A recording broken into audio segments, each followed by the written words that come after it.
Now, breaking news from WRAL. Coverage you can count on. Breaking news this noon, a major victory for the Biden administration. The Supreme Court rules the White House can pressure social media companies to remove posts that the government deems problematic. And today is WRAL Weather Alert Day. We have a heat advisory that is in effect now. I'll walk you through the heat index hour by hour as we get through the afternoon. Plus, time is of the essence. That's a message from child care providers and parents. We're live with today's effort to press state lawmakers to fund statewide programs. And dangerous heat can not only have an impact on you, but your vehicles as well, causing some major problems. Just ahead, we hear from mechanics about what they're dealing with as summer travel kicks up. We'll get to the breaking news on the Supreme Court ruling in just a moment. But first, today is a WRAL Weather Alert Day here, and it is in effect with a heat advisory. Good afternoon to you. I'm Jeff Hogan. And I'm Renee Chu. Thanks for joining us. Temperatures are already feeling like triple digits in some parts of our area. This is a live picture of Carolina Beach, where a lot of folks have already staked their spot. The coast is not under a heat advisory, but solidly in the 90s right now. Meteorologist Elizabeth Gardner is on the WRAL weather patio with an hour-by-hour look at our dangerous heat. Yeah, let's take a look at where we're sitting right now. It already feels like 104 in the Triangle area. My goodness. And it is 96 degrees right now. So our temperature has really been climbing fast. Hottest in the Triangle right now of all the towns that we have on this map. It's 92 in Southern Pines, but feels like 104. It's 90 in Fayetteville, feeling like 100. It feels like 104 in Clinton, 102 in Goldsboro. It feels like 111 in Rocky Mount right now when you figure in the heat index. That heat index 102 in South Hill and 91 in Roxborough. So it's so much more humid out here than it was this time yesterday. Our dew points are really high. So our weather alert day is for that heat advisory. We're going to see it feeling like up to 106, already feeling like 104 in the Triangle. So much of the viewing area is going to feel like 105 to potentially 110 in some places. We take a look at hour by hour, and you can see that it really looks like it's going to be a very hot afternoon. Take a look at the WRL Gardens. We've got sprinklers. You might be able to hear that we've got sprinklers going. It has been really dry as well, and so you need to really watch your lawn, watch your garden if you've got vegetables in it. Dew point 71 right now, so that puts us over on the muggy, the tropical side, and 96, of course, is our temperature. Hour by hour, we're going to see a high of 100 degrees this afternoon for the second time this week, and then we'll see some cooling once we get past sunset. We have no rain chances for today, but for tomorrow, we have the potential for some scattered showers and thunderstorms and a level 1 risk for severe weather. Coming up, we'll talk about the timeline for storms tomorrow. Breaking news this noon, the Supreme Court passed a ruling that allows the White House to press social media companies to remove disinformation. This move comes and it means that the FBI can push social media platforms to take down any content that government views as misinformation. It also means posts can be flagged to social media companies like Facebook and X that are believed to be the work of foreign agents trying to impact this year's presidential race. The Biden administration has been trying to get social media companies to take down posts about vaccines, the COVID-19 pandemic, and the 2020 election, among other topics.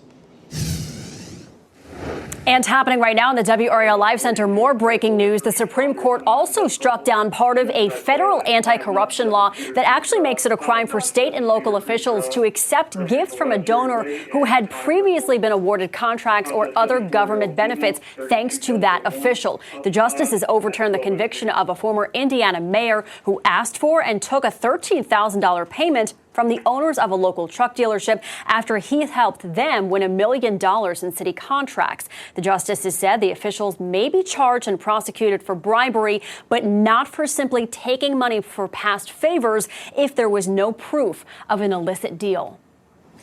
Michelle, thanks. Right now, child care providers, parents, community groups are rallying outside the General Assembly. Time is running out for state lawmakers to address funding for child care programs at facilities across the state.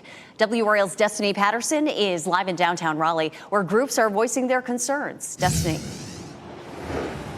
Renee, just in the last few minutes, all of those demonstrators went inside of the doors of the legislature to make their voices heard inside of the building. They're calling to get state funding to fill gap for COVID-era funding for child care. Hundreds of millions of dollars in aid for child care centers across North Carolina will come to an end on July 1st. So that is just a couple of days away. We heard from multiple providers out here today calling for state lawmakers to take this as a serious issue.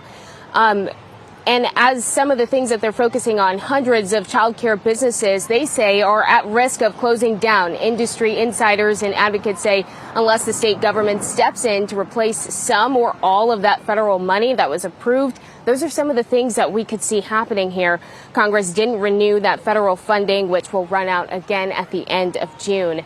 Meanwhile, House lawmakers are currently in a meeting right now, and they're expected to unveil a bill today to provide temporary aid and partial funding for child care.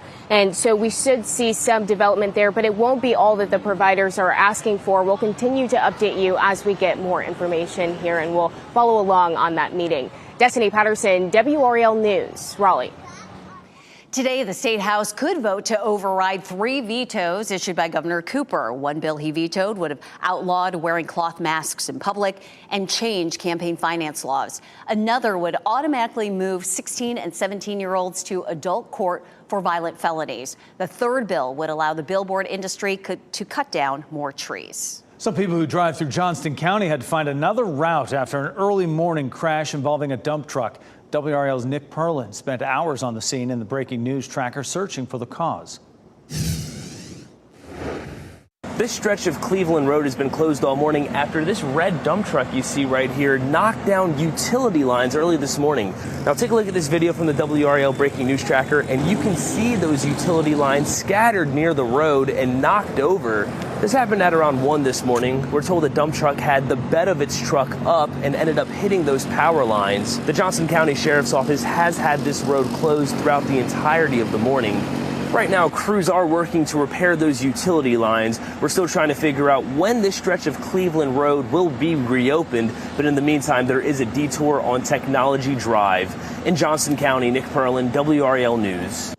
Firefighters rescued a person from a burning home in Durham. They were called to the home on Hickory Glen Lane, right near NC 98, around 1 a.m. 3 people were inside that home in Durham when the fire broke out.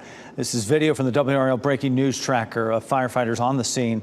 The fire started around 1 o'clock at this home. It was Hickory Glen Lane again. 2 people were sent to the hospital, 1 with severe burns. There is damage in the kitchen and throughout the rest of the home, but crews were able to control that fire in 7 minutes. The cause is under investigation.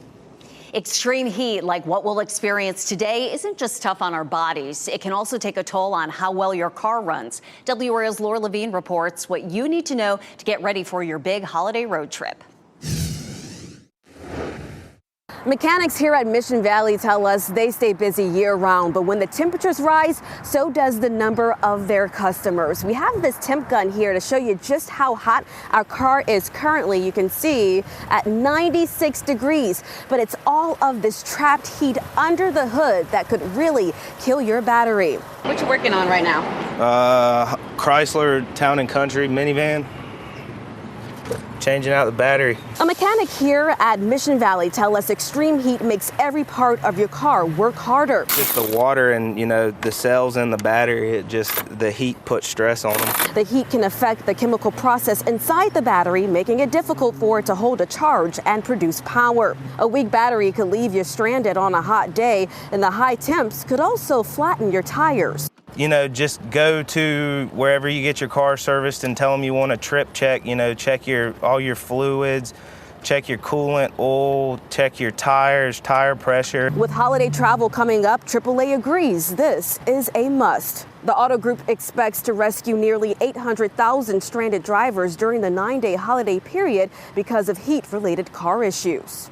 Triple-digit heat, that's just that's bad enough already. And then add to the fact that we're talking about even holiday travel. if you get stuck on the road during holiday travel, you're going to have more and more vehicles on the road. It's going to take, it's going to take rescuers longer to get to you. Keeping a well-stocked emergency kit in your car with plenty of drinking water is key, but you can avoid this problem altogether by getting your car checked sooner than later. Laura Levine, WRAL News in Raleigh.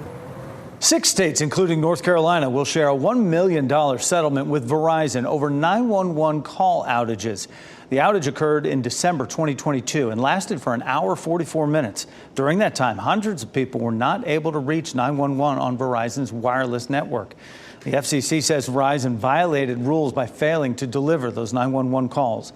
Verizon will put a plan in place to make sure this doesn't happen again. We are now exactly 1 month away from the start of the 2024 Paris Olympics. Final preparations are underway to help welcome athletes from all over the world, including here in North Carolina. Historic venues are being transformed into Olympic ones all across Paris. Coming up in our next half hour, we'll show you how Olympic organizers are working to cut their carbon footprint. Next at noon, the first ever debate between a current president and former president. The directions it could take tomorrow night and a potential.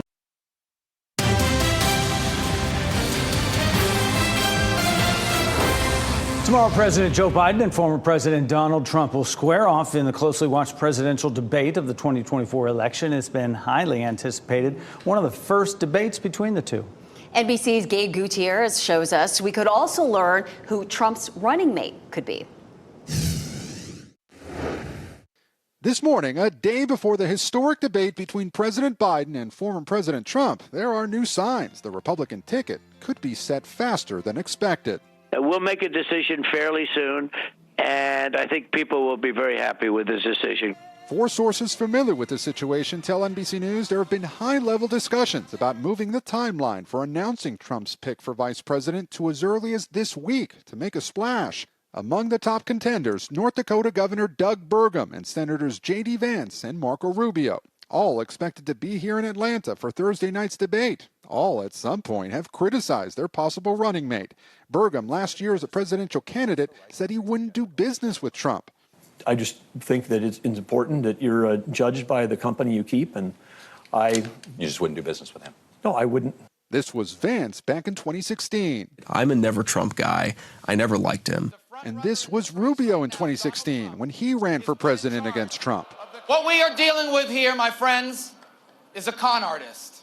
Ahead of the debate, Trump and his allies are ramping up their attacks on President Biden, accusing him, without evidence, of planning to use performance-enhancing drugs tomorrow. Hey, he'll come out all jacked up, right? All jacked up. The Biden campaign firing back, saying Donald Trump is so scared of being held accountable for his toxic agenda that he and his allies are resorting to desperate, obviously false lies.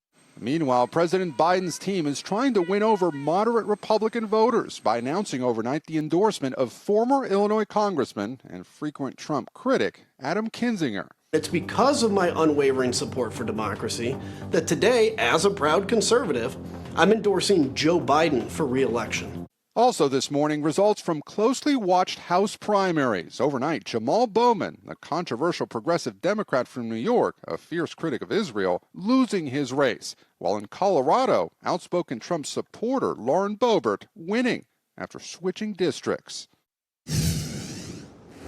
President Biden, former President Trump will square off in that first presidential debate of this election cycle, hosted by CNN. It's happening tomorrow night, 9 o'clock. You can watch it here on WRAL. And it's happening right now in the WRAL Live Center. Following some breaking news, we brought you at the top of the hour talking about the child care providers and parents at the General Assembly advocating for state lawmakers to address funding for child care programs. We did have a live shot. Our photographer was there videoing people actually being arrested. They have since told us we cannot be there anymore, but hundreds of millions of dollars in federal aid for child care across North Carolina will come to an end on July 1st. This is some breaking news. As soon as we get any more information on this, we'll bring it to you from the Live Center. Today, state election officials will decide if there will be more names other than Joe Biden and Donald Trump on your presidential ballot. The presidential campaigns for third-party candidates Robert F. Kennedy Jr. and Cornel West have petitioned to get on the ballot here in North Carolina. State officials need to verify that they have enough signatures from voters around the state showing their support. We'll let you know what happens when the State Board of Elections meets at 4 this afternoon. The heat wave we are seeing is reaching beyond here in North Carolina. The Centers for Disease Control and Prevention says more people are going to the hospital with heat-related illnesses in the Northeast, Mid-Atlantic, Midwest, and Mountain West. These areas are seeing 80 to 90 degree temperatures. Health leaders say these regions just aren't used to that and aren't designed to deal with that type of heat. So this means not every building has air conditioning there, and people's bodies aren't used to the higher temperatures. Meantime, the CDC also says there's an increased risk of dengue fever here in the U.S. Dengue fever is spread by mosquitoes in warm and humid environments like Latin American countries. Health leaders are asking doctors to monitor patients for signs of a fever if they've visited that region recently. If you're traveling there, the CDC recommends staying in air-conditioned places, use insect repellent, and wear long sleeves and pants. Hot enough here for certain, but I haven't seen too many mosquitoes. That's been a good thing. No, I mean, if you have the bug spray, you want to have the sunscreen as well as sunglasses and also water. Meteorologist Elizabeth Gardner on the WRAL weather patio where it is already feeling like triple digits. Whew, it's crazy. What a huge difference from yesterday. We were standing out here yesterday and the dew points at lunchtime, like right now, had dropped to 58 degrees. I was jumping up and down. Woohoo! And of course, now it's in the 70s. I mean, the temperature is not that much different, but boy, the amount of moisture in the atmosphere makes a huge difference. And that's why we have a heat advisory for today. Just makes it feel so hot. So we have that heat advisory for most of the viewing area, feeling like at least 106. Of course, when we took a look at where our heat index was, we're already at, 105 in some places, 110 up around Rocky Mount right now. It's a beautiful view in the garden. So, and we were standing here a minute ago and it was completely still and the breeze just picked up. You kind of see the skirt of my dress moving around a little bit.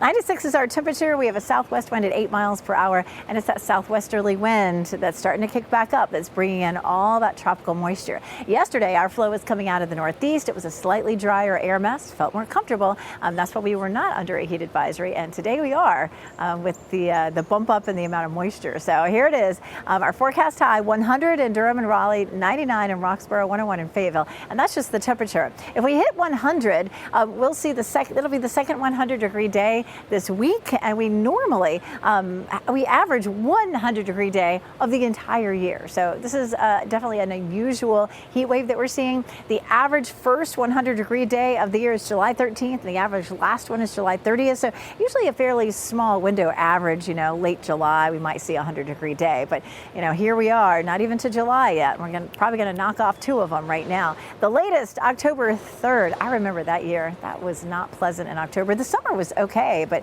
we had that last heat wave right there in October. It's crazy. 71 is our dew point, so that puts us right up there at tropical, and we're going to be there most likely all the way through next weekend. So what it feels like outside right now is what it is likely to feel like, all the way into the weekend with some subtle differences. The temperature, looking at 100 for today. The dew point tomorrow will be high, as well as Friday, Saturday, and Sunday. So we're going to keep it in the triple digits. Tomorrow, the temperature is a little cooler because we'll have some clouds, we'll have a few showers and thunderstorms, but then we jump it back into the mid to upper 90s on Saturday and Sunday, and the heat index will be back around 107. So we're watching Saturday and Sunday potentially for the next days that we might have a heat advisory. After today, it's not likely on Thursday and Friday, but we will have the potential for some scattered showers and storms. We actually have a level 1 risk in our eastern counties for tomorrow. So coming up in a few minutes, we'll take another check of where we're sitting with our heat index, and I'll show you when we could expect some showers and thunderstorms tomorrow. Elizabeth, thanks. Wake County officials are taking new modern measures to help save lives during extreme heat. Tonight at 6, WRAL's Eric Miller goes behind the scenes to show us how a body bag can save lives. Also today at 4, 5 on Her Side shares recalls from this month that include many vehicles and batteries, plus the biggest recall of a popular children's toy. Still ahead this noon, it's a no. Why MasterCard and Visa will have to come up with a new settlement to offer for over-swipe fees. And if you find yourself constantly adding new items to your online shopping cart or buying things you really don't need, you're not alone. Expert advice to help you break the cycle.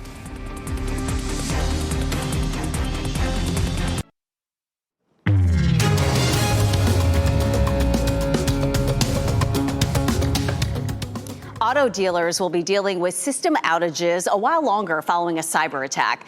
And a judge turns down a deal between credit card companies and retailers over swipe fees. Those are among today's headlines with Maribel Aber.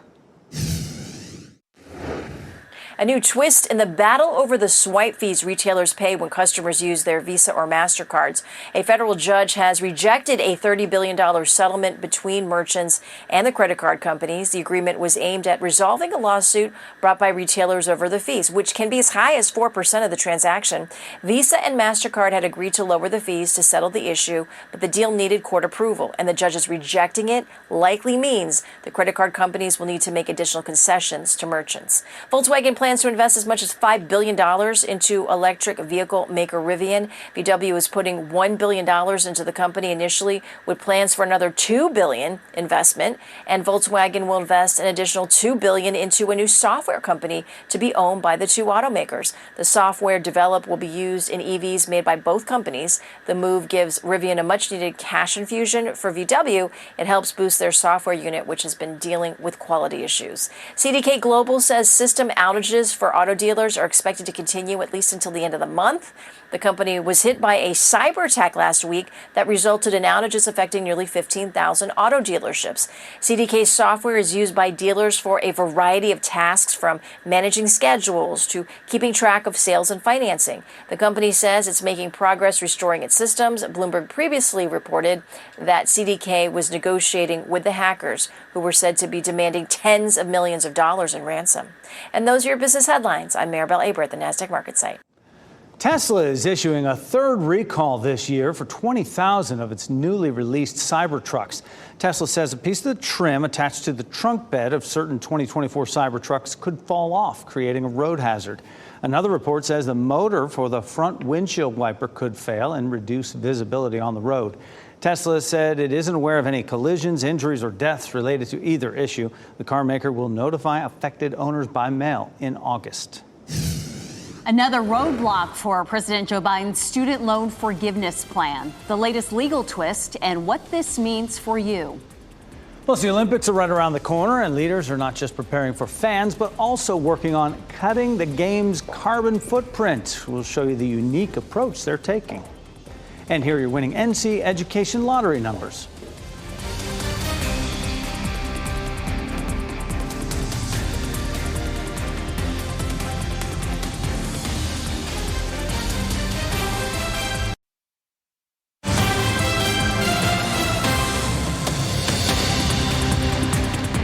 I'm going to start the 12:30 half hour here with breaking news in the WRAL Live Center. Right now, we are seeing images from Berrydale Drive in Fayetteville. We're learning that there is a large police presence outside the home of Avante Devon. This is the person who is the adoptive mother for Blake and London Devon. Both will be adults now, with Blake turning 18 just a month ago. So WRAL has reached out to Fayetteville Police to try to get more information with this, but I want to show you more video from the scene that we've seen today. These are the pictures of the two people who are missing. But the video, you can clearly see there's the police response there. And at one point, we saw an animal control vehicle as well. There was appear to be cats that were being taken away. You can hear the meowing, but also you see that tow truck right there. That vehicle was towed away from the location. So right now we're trying to get more specifics from Fayetteville Police. I have reached out trying to get confirmation what specifically is going on here. I have also reached out to Avante Devon's lawyer to see what's going on here, but I've been told that her lawyer is out on medical leave. Stay with WRAL as we continue to look through this breaking news scene to try to confirm this situation revolving around the home where Avante Devon, the adoptive mother of the missing people, Blake and London Devon. Again, she reported them missing 2 years after they were reported missing, and we only learned about that just a few months ago. Thanks, Chris. President Joe Biden's student loan forgiveness program has run into another roadblock. A federal judge temporarily barred the Education Department from allowing additional loan forgiveness. The SAVE program has canceled $5.5 billion in debt for more than 414,000 people. But a pair of judges temporarily blocked further relief after a Republican-led effort to halt it. They say President Biden overstepped his authority by using executive order to keep the plan alive. In just a matter of days, a couple of cars have crashed into two Triangle area restaurants. One person was taken to the hospital yesterday after a driver crashed through an outdoor dining area in downtown Raleigh. It happened just before 7 o'clock on East Martin Street at the Budokai restaurant. and the Sky House building there. This is the video taken from the WRAL breaking news tracker. A car was in the parking lot beside the restaurant, and the driver crashed through the fence around that outdoor dining area. Meantime, Mezcalito restaurant in Durham is back open after a car crashed into it Sunday. The car crashed through the wall into the restaurant's kitchen. No one was hurt. Durham police say Brandon Lovett was cited for reckless driving. The restaurant reopened before dinner time yesterday after receiving the health department's approval. This is incredible. A crowbar comes crashing onto the windshield of a moving car while it was on I-40.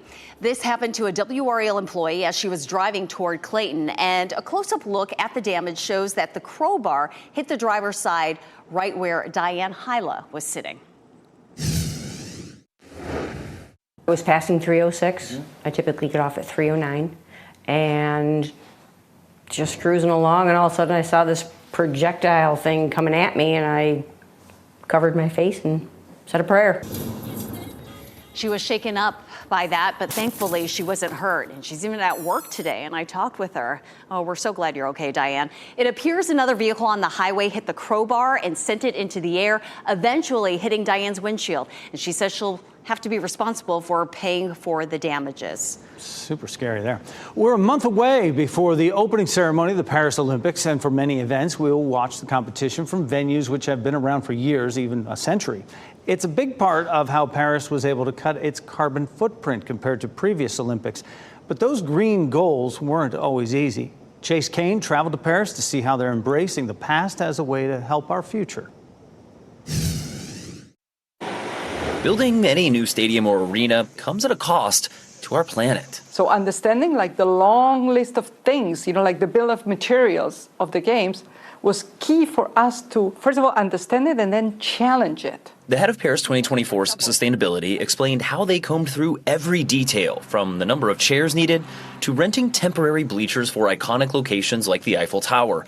And most importantly, what they chose not to build. Having a conception of which venue you will be use. Do you really need to build a new venue, or can you reuse another one? Welcome inside one of only 2 new venues built for the Olympics. One of the things I noticed is that it's a minimal arena. There's not a lot of extra stuff in here. And one of the things fans will notice first are that these seats are made entirely of recycled plastic. The company who made the seats worked with 50 recyclers to gather 100 tons of plastic, which would have otherwise been incinerated, creating air pollution. Instead, all that plastic trash became 11,000 seats. The only other new construction was the Olympic Village, which becomes permanent housing for thousands after the Games. It was built with less concrete, more wood, and rooftop solar to limit its carbon footprint.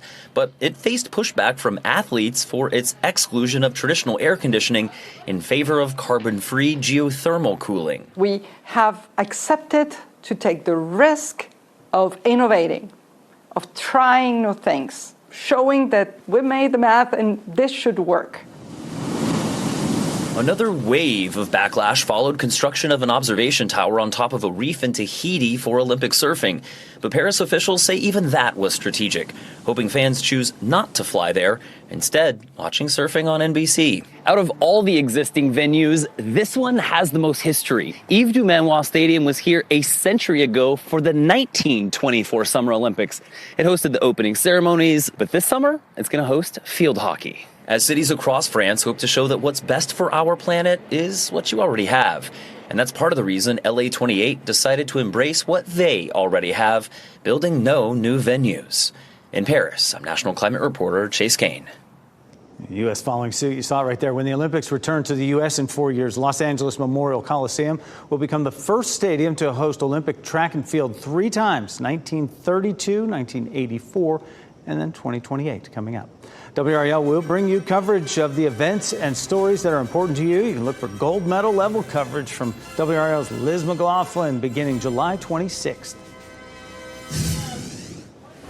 And happening right now in the WRAL Live Center, this is exciting. NC Courage goalkeeper Casey Murphy is heading to the Olympics. She was named to the U.S. women's national team roster. This is the first Olympics for Murphy. She is one of 2 goalkeepers on that roster. The 2024 U.S. Olympic women's soccer team will come together for the first time on July 8th in New Jersey. Breaking news, several arrests inside the state legislative building as a group of protesters made their voices heard on child care funding in North Carolina. You can see in this video just into our newsroom, police gave them a warning and then protesters were detained. Their focus, hundreds of millions of dollars in federal aid for child care centers that will come to an end July 1st. Hundreds of centers are at risk of closing down as a result of the $300 million gap. Our NC Capitol team is closely monitoring a bill unveiled today that could provide partial funding. It can be hard to cut back on buying things just because we want them. 2 questions you should ask yourself to help curb impulse shopping. Plus, the move President Biden is making so thousands of veterans can start receiving benefits they had been denied. Get more context and background on the stories that matter to you on the WRAL News app. Download the latest version to have it with you wherever you are.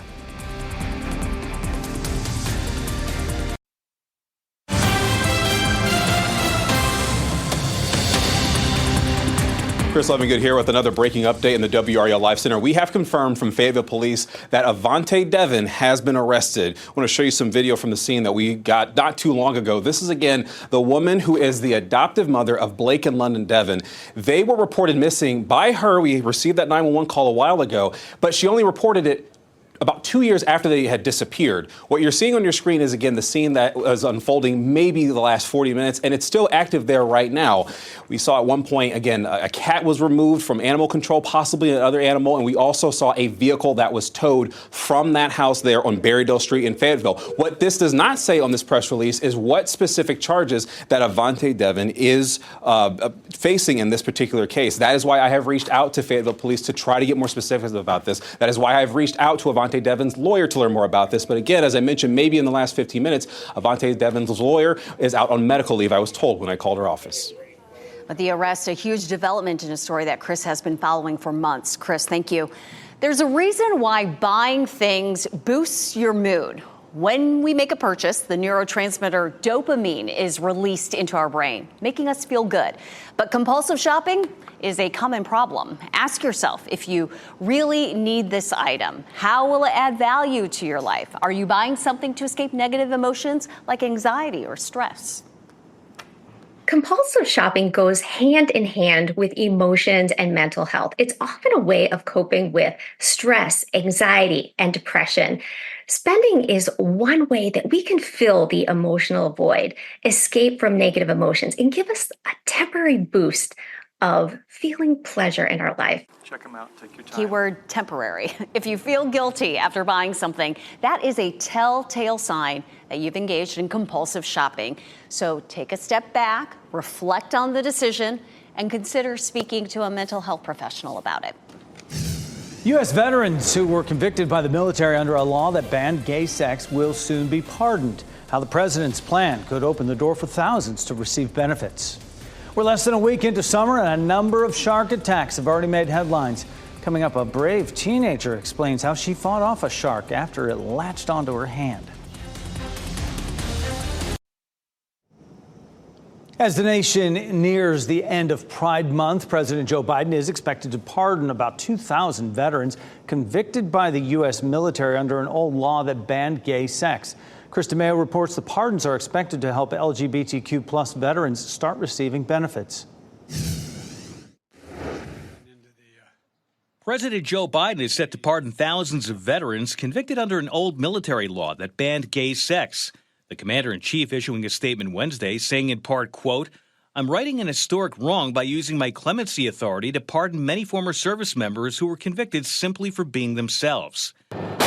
Between 1951 and 2013, former Article 125 of the Uniform Code of Military Justice outlawed sex between members of the same gender. President Biden's pardons are expected to impact roughly 2,000 former service members, with Biden writing, "Some of these patriotic Americans were subject to court-martial and have carried the burden of this great injustice for decades." The pardons are expected to help many convicted veterans receive economic and educational benefits that may have been withheld if they were dishonorably discharged from the military because of their sexuality.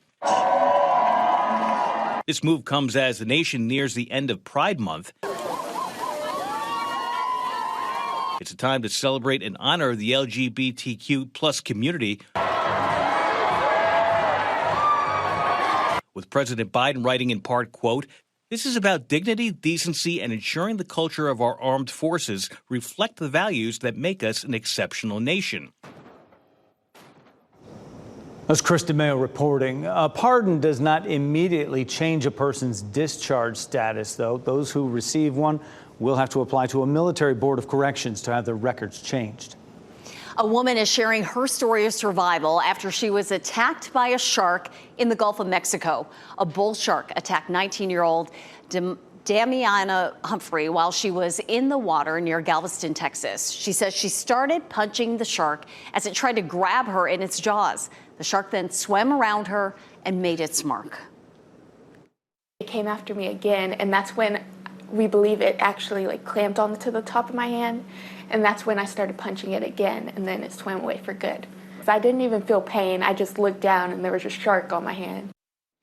Humphrey says the shark swam away after biting her. She's undergone surgery to repair 4 severed tendons, and she still can't feel or move her left wrist or hand. Warm waters on our coast have those sharks on the move towards the north.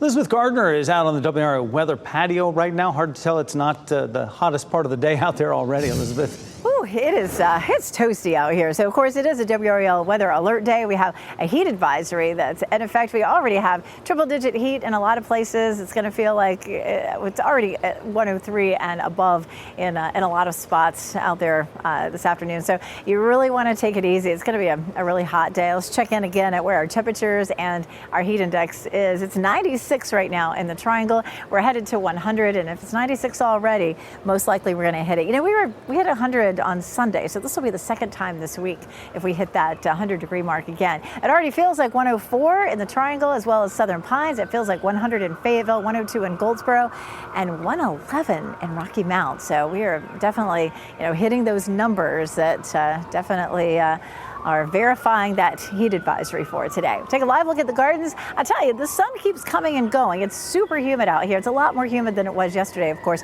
Yesterday at this point, our dew points had dropped into the 50s and dew points are in the 70s. You can just feel it out here. But the sun keeps going behind the clouds, and that's been really nice. So hoping that'll continue. Speaking of clouds, our next good rain chance comes tomorrow. We'll have a cold front that moves in. That front's going to stall over our area and continue to bring us a chance of some showers and thunderstorms again on Friday. We'll widen out the view a little bit. If you've been watching, you may have seen news from places like North Dakota, South Dakota, the plains, where they've had so much heavy rain. We've had a blocking system over the East Coast. We've been dry, dry, dry. They've been wet, wet, wet. The systems that would normally come through, move through there, dump some rain, and then come here and dump some rain, have been stalled there, just dumping rain. So we're going to change up the pattern a little bit. We have some showers and thunderstorms along that front that arrives here tomorrow. So finally changing the pattern, a little bit of movement. So that brings us some isolated showers and thunderstorms. Here's lunchtime tomorrow, a few stray storms. They get a little bit more intense in our eastern counties around 4 or 5 o'clock. And then after that, mainly over, maybe a stray shower or two. And then on Friday, we have the chance again of some showers and thunderstorms. It looks a little less likely, a little less oomph with this stalled front across the area for some scattered showers and thunderstorms again on Friday. We could definitely use any rain we could get. So we're looking at about a 50% chance for tomorrow. We do have a level 1 risk for severe storms, mainly along and east of I-95 from, say, Edgecombe County all the way down through Cumberland and Hoke counties. Damaging winds would be our biggest threat. Keep on watering if you've got vegetables out there because, 50% chance for tomorrow, 40% chance on Sunday. There's still going to be, patchy. We do have the potential to see maybe an inch of rain in our southern counties in the next 7 days. Our precipitation outlook not looking great. The week of July 4th, we still have a good chance of below normal precipitation and above normal temperatures. We take a look at, again, our temperature is going to be really hot over the weekend with mid to upper 90s, and the heat index may be to the point where we'll have another heat advisory those days. Thanks, Elizabeth. Disney is putting the Genie Plus back in the bottle. The new changes at the House of Mouse that impact how you enjoy attractions at Disney parks. And winning Mega Millions numbers 3, 16, 27, 47, 62. The Mega Ball is 8 and Mega Pliers 4.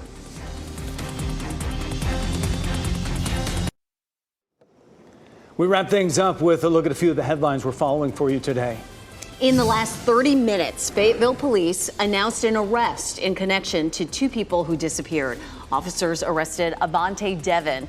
This is connected to Blake and London Devon, who have been missing for several years. There will be a news conference at 2 o'clock. You can watch it live on WRAL News Plus.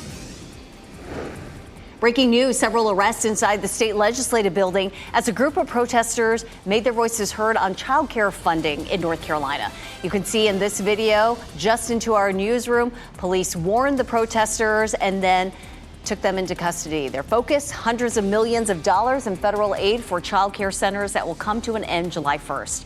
Hundreds of centers are at risk of closing down as a result of the $300 million gap. Our NC Capitol team is closely monitoring a bill unveiled today that could provide partial child care funding. Extreme heat like what we'll experience today isn't just tough on our bodies, it's tough on your car. Mechanics tell us extreme heat makes every part of your car work harder. That means dead batteries, flat tires, and lockouts.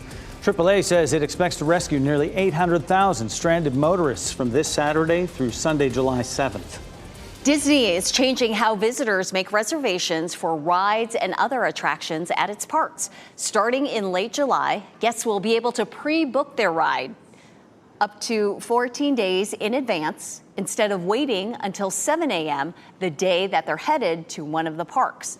Genie Plus is being renamed as the Lightning Lane MultiPass. It will offer faster access to most rides, where you'll be able to buy and reserve up to 3 rides in one park ahead of your visit. Our pet of the day is a beautiful girl from Cat Angels NC. When Molly got to Cat Angels, she immediately gave birth to 4 kittens. They've all grown up and found their own forever homes, and now Molly is searching for hers as well.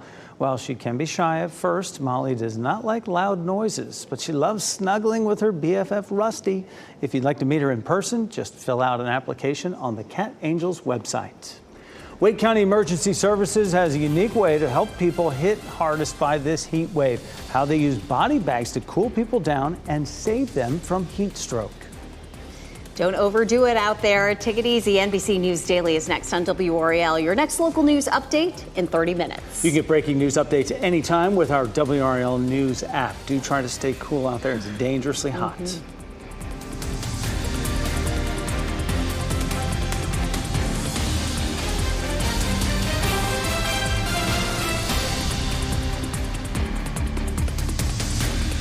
Stay safe with the latest WRAL Weather Alert Day info. Get up to the minute weather and traffic conditions when you get in your car. In Raleigh on 99.3 FM.